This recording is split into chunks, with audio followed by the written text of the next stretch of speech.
सार्थक वाचे नाम विठ्ठलाचे तेने सार्थक हो देहाचे ऐसा नामाचा महिमा शेष वर्णिता झाली सीमा वाचे नाम विठ्ठलाचे तेने सार्थक हो देहाचे नाम तारक त्रिभुवनी म्हणे नाम याची जणी वाचे नाम विठ्ठलाचे तेने सार्थक हो देहाचे विठ्ठल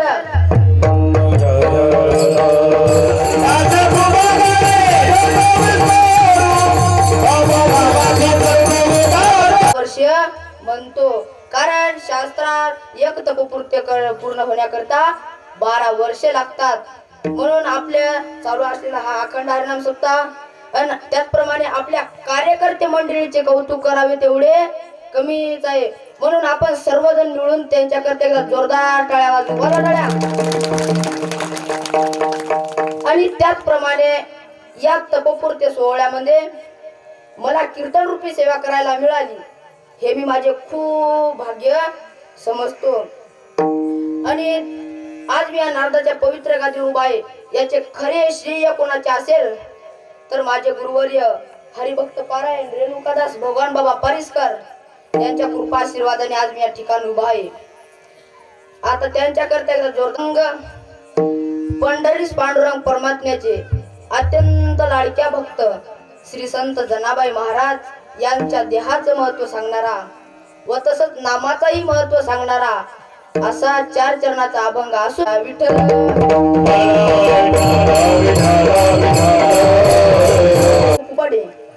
आणि गायनाचार्य दिलीप महाराज असतील गजानन महाराज आणि मृदुंगाचार्य गजानन महाराज गजानन महाराज आणि तसेच बाहेरून आलेली गावकरी मंडळी असे मुक्काम कीर्तनाला बाहेरून गावून मंडळी आली वाटते आणि त्याचप्रमाणे आपले मायक सिस्टीम वाले सचिन दादा हे सुद्धा माझ्या कीर्तनात उपस्थित आहेत आणि तसेच आपले व्हिडिओ शूटिंग वाले काय चॅनलचं नाव आदित्य फोटोग्राफी फोटोग्राफी घोरदडी म्हणजे आपल्या गावातली सिस्टम त्यांचं सुद्धा मी मनापासून आभार व्यक्त करतो माझ्या आई वडिलांनी आजी आजोबाने काका काकूने व तसेच आमच्या फुपाटे परिवाराने कुठेतरी केलेले परोपकार व दानधर्म याचीच काही पुण्य याच फळाला आलेली आहे विठ्ठल कन्हैया महाराज सुद्धा आमच्या कीर्तनाला उपस्थित आहे आणि आपले गणेश महाराज सुद्धा उपस्थित आहेत आता मी तिकडे बापू विनेकर तुम्ही विसरले होते तुम्ही सर्वांच्या चरणी नतमस्तक होतो आणि सेवेला सुरुवात करतो विठ्ठल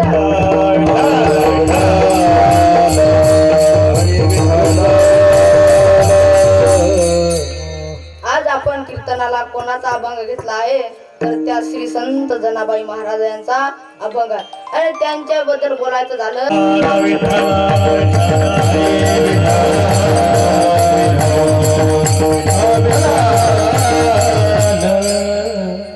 आणि त्या प्रत्येक युगात नामदेव महाराजांच्या सोबतच होत्या आता कुर्तेव गाव म्हणजे कुठे होत्या तर याचच महाराज सरळ सरळ उत्तर सांगतात हिरण्यकश्यप मुळी नाम प्रल्हाद आणि जनाबाई या पद्मिनी नावाने दासी होत्या आणि दुसऱ्या युगात ते भक्त प्रल्हाद हे अंगद राम भक्त झाले आणि ते जनाबाई पुढे मंथरा नावाने दासी झाल्या आणि तिसऱ्या युगात तेच अंगद भक्त हे श्रीकृष्ण उद्धव झाले आणि मंथरा नावाने पुढे तेच जनाबाई या कुब्जा नावाने दासी झाल्या आणि या चौथ्या युगात म्हणजे या कलियुगात तेच उद्धव हे संत नामदेव महाराज झाले आणि तीच कुब्जा नावाने दासी होत्या त्या नामदेव महाराजांची दासी जनी झाल्या म्हणून जनाबाई महाराजांचा इतका अधिकार आहे तर जनाबाई महाराज आपल्या सर्व जण जीवांना उपदेश करतात की बाबांनो आपल्याला आहे नरदेव खूप अनमोल मिळालाय. किती अनमोल मिळालाय तर तुकोबारा एका प्रमाणात सांगता सापडेल हा देव सापडे हा देह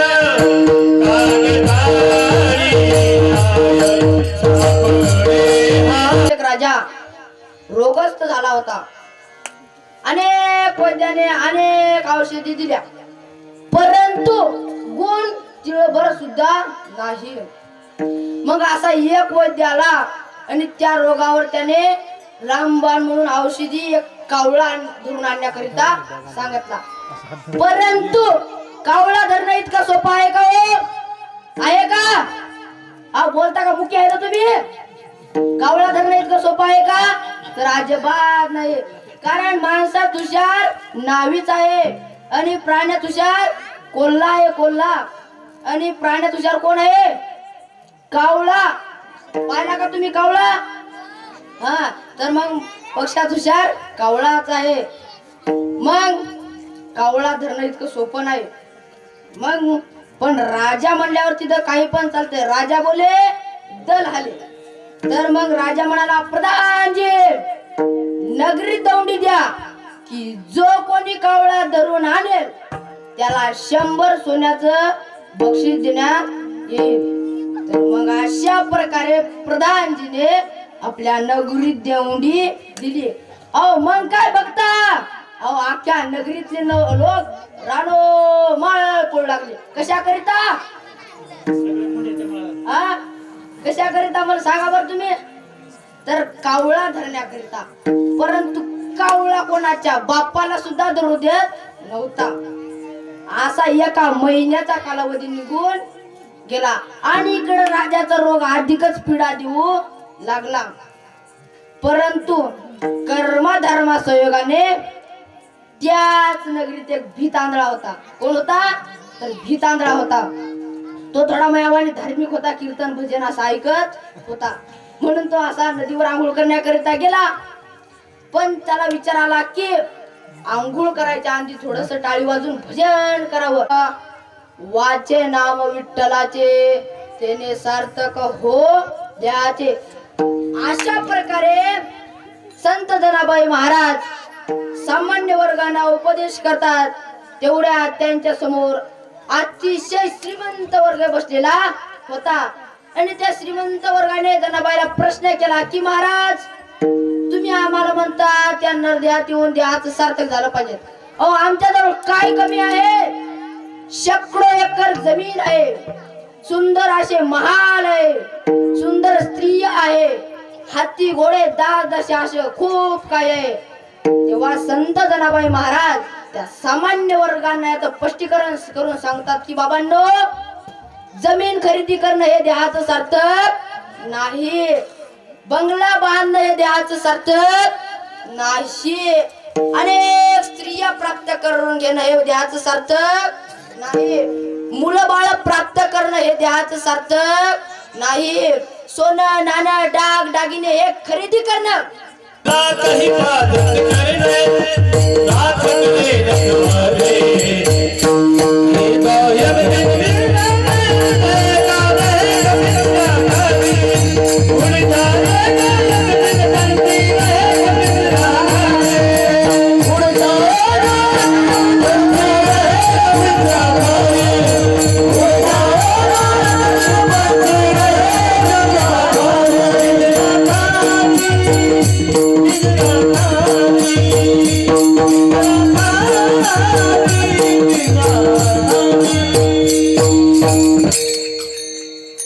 तर असे कवी म्हणतात तू लाख हिफाजत करले तू लाख करे रखवाली उड़ जाएगा एक दिन पंछी रहेगा पिंजरा खाली.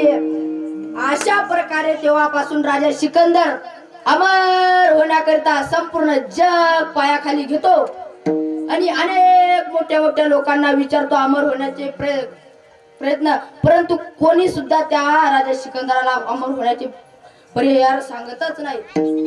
मग राजा सिकंदर आपले विश्वासू सैन्य असे चारी बाजूना पाठवतो आपले सेवक सगळ्या बाजूना पाठवतो.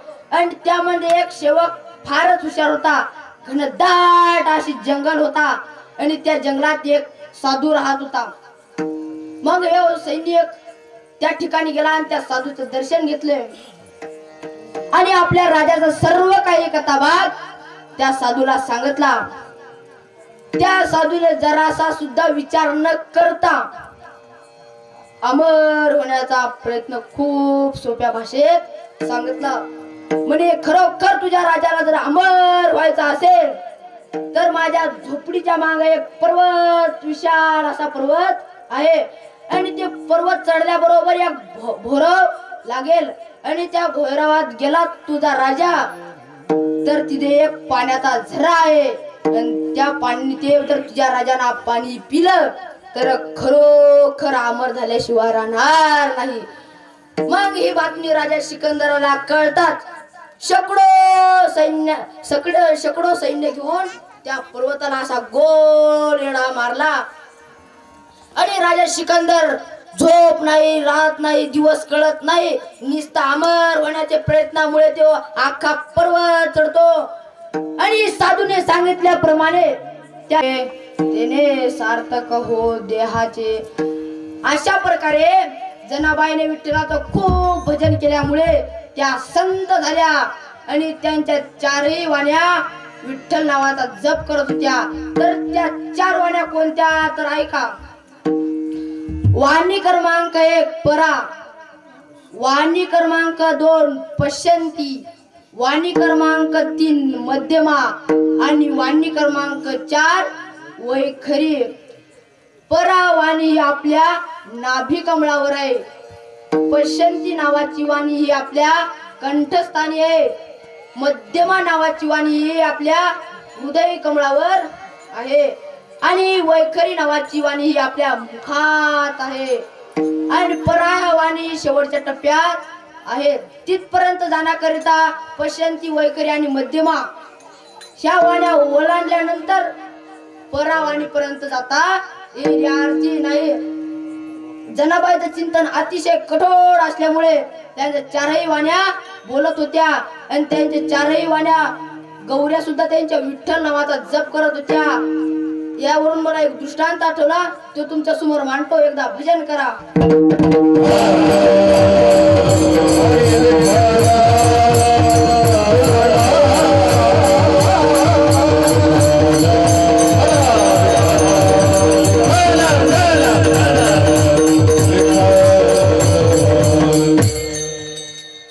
अशा प्रकारे जनाबाई नामसाधना करायची. तर त्यांनी कारण या ठिकाणी अनेक भाविकांना सद्बुद्धी आली आणि या परिसरातील मंडळी त्यांना परमात्म्यानेच बुद्धी दिली. मुंगसाजी महाराजांनी वास्तव केलं. आज मला वाटते 12 वर्ष होतात. पहिलं एक तप पूर्ण होते. एक तपपूर्ती हा सोहळा आहे, अतिशय पवित्र. एक पूर्ण 12 वर्ष झाले आणि या 12 वर्षापर्यंत ह्या अतिशय मागासवर्गीय परिसर म्हणायला हरकत नाही, अतिशय आणि खेडवळ भाग, कड्या दऱ्याचा भाग अशातील मंडळी. आमचंही गाव इथंच आहे, सर्वांना कल्पना आहे, आम्ही त्याच्यातलेच आहेत. अशा सुद्धा मंडळींना ह्या संतांची सेवा करायला मिळते, मुंगसाजी बाबांची. आणि ते 12 वर्षापर्यंत त्यांनी आतापर्यंत सेवा केली, करतच आहे. एक तप पूर्ण झालं. मला असं वाटतंय त्यांचं पुन्हा एकदा कौतुक करा, एकदा पुन्हा स्वागत करा, पुन्हा टाळी वाजवा की खरोखर या भाविकांना सद्बुद्धी सुचली. ह्या संतांची सेवा करत करत त्यांनी आपल्या जीवनामध्ये परिवर्तन केलं. पवित्र अशा तुळशीच्या माळा गळ्यामध्ये धारण केल्या. मी माझ्या डोळ्यानं पाहिलं ह्या मंडळीनं रोज रोज. आणि खरोखर आता इथं नारदाची जरी गादी असेल हरकत नाही, वस्तुस्थिती ह्या मंडळीनं खरोखर शिकारी धरण्याचा यांचा खूप छंद असायचा. पण अशा भाविकांना, अशा व्यक्तींना म्हणतात ना की वाल्याचा वाल्मिक होतो, आणि हे यांच्या जीवनात हे वाल्याचे वाल्मिकच झाले असं म्हणायला हरकतच नाही. खरोखर यांनी माळी घातल्या आणि संत मुंगसाजी महाराजांची सेवा करतात. 12 वर्ष झाले, सोपी गोष्ट नाही. हो, ज्या लोकांना घरात संस्कार आहेत जन्मापासून, त्या लोकांना, लेकरांना माळ घालणं ही सोपी वाटते.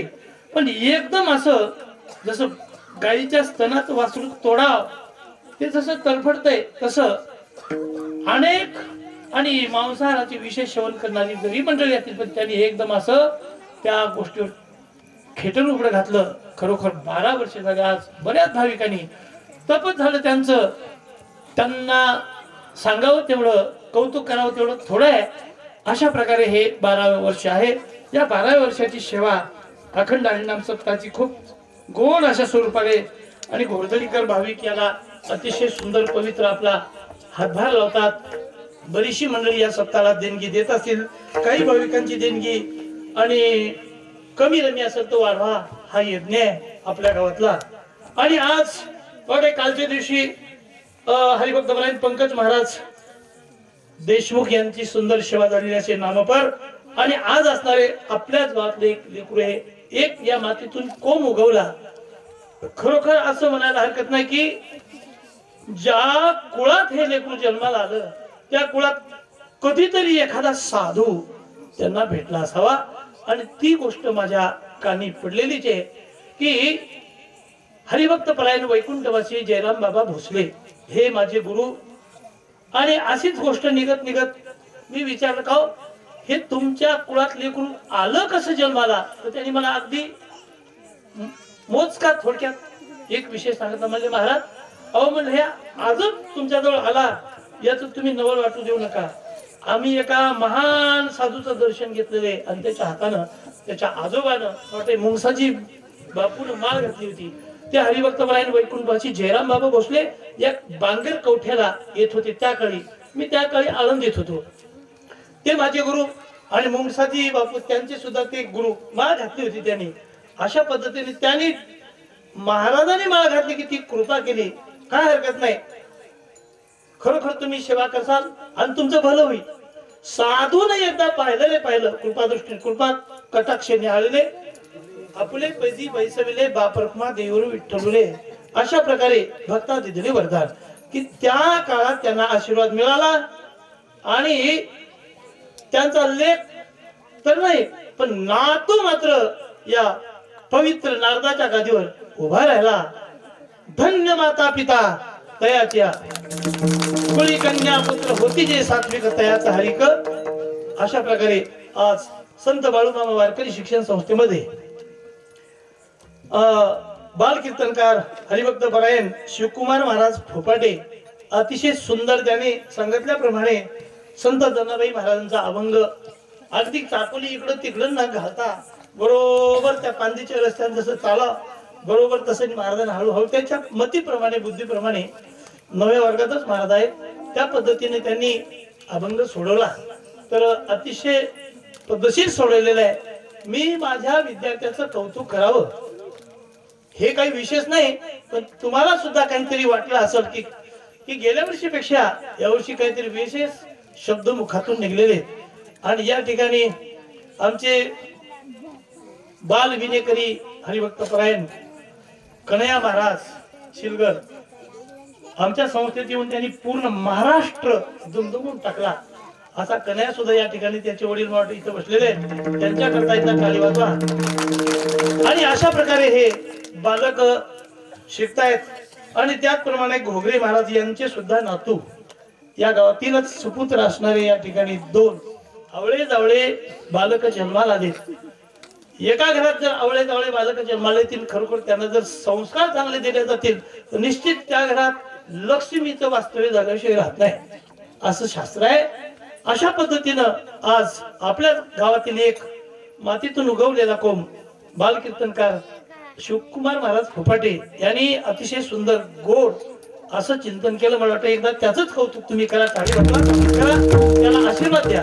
नुसता आशीर्वाद देऊ नका, जरा खिशात हात घाला. हा, आणि असा नियम निघाला, आता शासनानं नियम काढला की 7 ते 9 कीर्तन घ्या. आणि पुन्हा एक वरून नियम असा सोडला, महाराजाचं दर्शन घेतल्याशिवाय कोणी घराकडे जायचं नाही.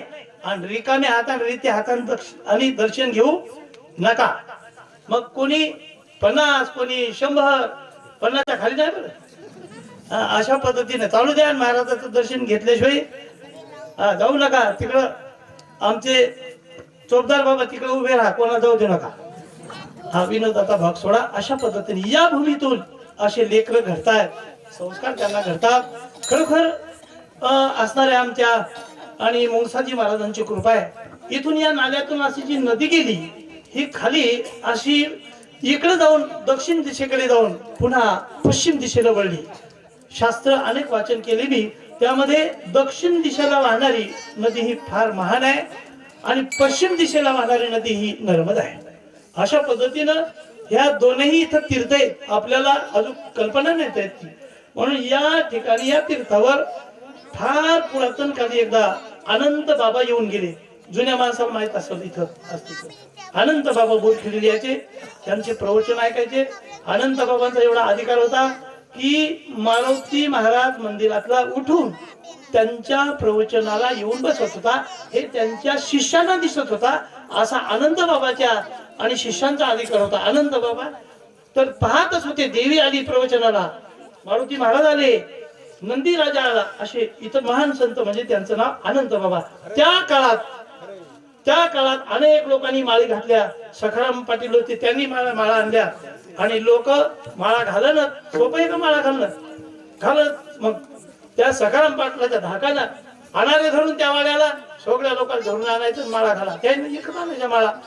पण लोकांनी माळा घातल्या, कायच्या टिकल्या नाही. त्याच्यानंतर अनंत बाबाच्या नंतर पुन्हा दुसरा एक महाराज आला त्या गावी आणि त्या लोकांच्या परमार्थामध्ये मिठाचा खडा टाकला. अशा त्या भूमीमध्ये पुन्हा एक महाराज आला होता. त्याने काहीतरी खायला दिलं त्या सगळ्या लोकांचा परमार्थ आणि शरीरानं खुश झाले, माळा काढून टाकल्या. अशा पद्धतीने तुमची भूमी हे तीर्थ आणि याही भूमीला हे महान संत आता लाभले. त्याही भूमीला संत बाळूमामा लाभले. आपण तिथचा आनंद घेतच आहात. आपण तिथं त्या ठिकाणी आनंद घेतो, मदतही करतो. ही सगळी मंडळी तिथं सेवा करतात. परंतु असा रस्ता सारखा नसल्यामुळे तिकडच्या भाविकांना इकडे यायला जरासा अवघड झालंय. होता होईपर्यंत कार्यक्रम करते मंडळींना विनंती करतो की जेणेकरून कसा का होईना सर्वजण शेतकरी विचार करा आपल्याला रस्ता कसा आणता येईल आणि सर्वांनी एखाद्या नेत्याला या ठिकाणी आणून रस्ता करा. या ठिकाणी या टेकडीचा उद्धार झाल्याशिवाय राहणार नाही. अशा पद्धतीनं आजचा या सप्ताहाचा दुसऱ्या क्रमांकाचा दिवस आहे आणि दुसऱ्या दिवसाची फराळाची सेवा श्री पांडुरंग नामदेव शिलगर या भाविकांनी केली. त्या भाविकाचं एकदा स्वागत करा टाळीवाजवून. त्यानंतर सकाळचे अन्नदाते श्री भगवान सखा फुपाटे कुर्हा या भाविकांनी अन्नदान केलं. त्याही भाविकांचं स्वागत. त्यानंतर आज संध्याकाळचं जे अन्नदान होतं ते अन्नदान श्री विजू जाधव, श्री देवा जाधव मोजाबंदी या भाविकांनी केलं. त्यांचं सुद्धा स्वागत करा. अशा पद्धतीनं आणि हा अखंड हरिनाम सप्ताहाचा उपक्रम चालू झाला. आता दुसरा दिवस आहे, उद्याचा तिसरा दिवस. उद्या दिनांक 28/1/2026 बुधवारला उद्या श्री हरिभक्तपरायण माऊली महाराज वारे पारवेकर यांचं गोड चिंतन होणारे. जास्तीत जास्त भाविकांनी आणि कीर्तनालया अनेक भाविकांना सांगा, करता करविता अर्ध पुण्य लागले. अशा पद्धतीनं या असणाऱ्या परिवारानं फुपाटे परिवारानं खूप पुण्य केलं.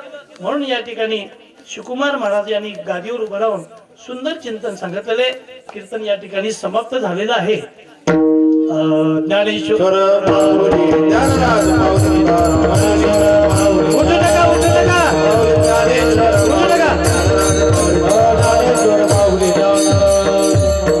विठ्ठल जय जय.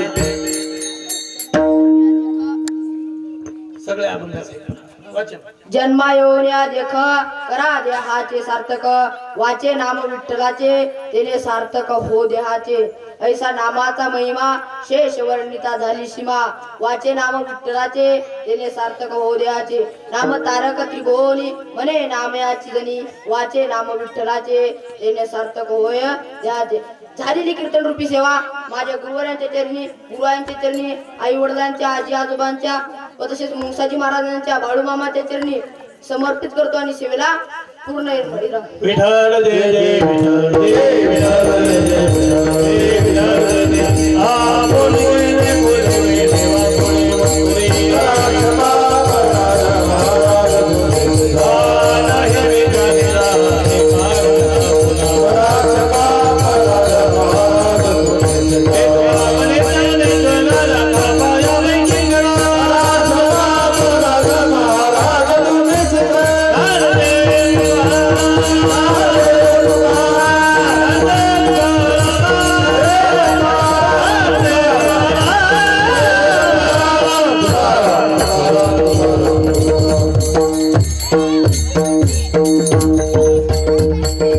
पुंडलिक प्रदार विठ्ठल श्री ज्ञानदेव तुकाराम पंढरीनाथ भगवान की जय. माऊली ज्ञानेश्वर महाराज की जय. मुसाजी महाराज की जय.